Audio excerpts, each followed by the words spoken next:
Classroom में आपका स्वागत है। आज की क्लास में हम पढ़ने वाले हैं मेटामॉर्फोसिस के बारे में। क्या आप में से कोई भी मेटामॉर्फोसिस के बारे में जानता है? नहीं जानते? कोई बात नहीं, तो चलो आज हम सब साथ में सीखते हैं।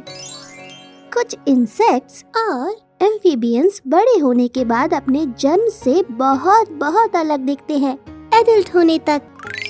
इसलिए वो पूरा प्रोसेस जिसमें एक इंसेक्ट या एग अलग अलग स्टेजेस से गुजरते हैं, अपना रूप चेंज करते हैं, उसे मेटामॉर्फोसिस कहा जाता है। वाह, ये तो बहुत मजेदार लगता है। तो क्या हम उन अलग अलग स्टेजेस के बारे में जानते हैं जिनसे हम अभी जैसे दिख रहे हैं वैसे दिखने से पहले गुजरे थे? नहीं, हम मेटामॉर्फोसिस से नहीं गुजरते हैं। हमारी मम्मा तो हमें एक छोटे से बेबी की तरह ही जन्म देती है और हम पैदा ही लिम्स, हाथ और पैर के साथ होते हैं। लेकिन बटरफ्लाई अंडे देती है जिनमें से निकलता है कैटरपिलर। कैटरपिलर के विंग्स नहीं होते हैं, बल्कि उनके छोटे छोटे पैर होते हैं। हम जैसे जैसे बड़े होते हैं हमारा साइज भी बढ़ने लगता है, लेकिन हमारे शरीर में कोई नए बॉडी पार्ट्स या लिम्स नहीं आते। लेकिन कैटरपिलर्स के पैर बड़े होने के साथ साथ गायब हो जाते हैं और जब वो बटरफ्लाई बन जाते हैं तो उनके विंग्स भी आ जाते हैं। तो चलिए शुरू करते हैं स्टेज 1 से। बटरफ्लाई पत्तों पर एग्स देती है। स्टेज 2 कैटरपिलर स्टेज होती है। कुछ एग्स में से कैटरपिलर्स निकलते हैं।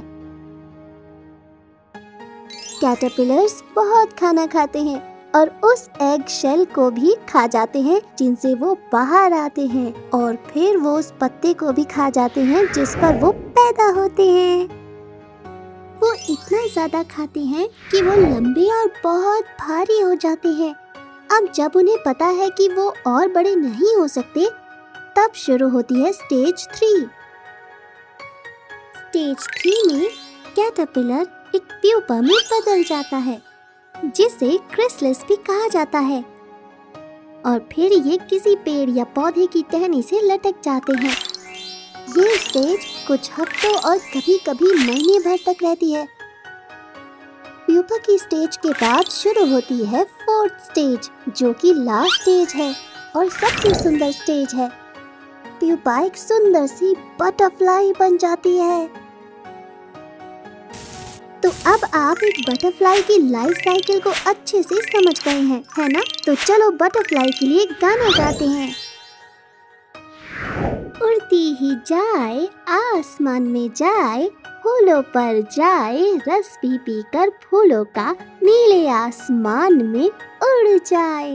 ऊपर ऊपर ऊपर नीले आसमान में उड़े। तो अब मैं चलती हूँ दोस्तों, आपसे फिर से बहुत जल्दी मिलने आऊंगी पुनटून क्लासरूम में एक इंटरेस्टिंग टॉपिक के साथ। Bye bye.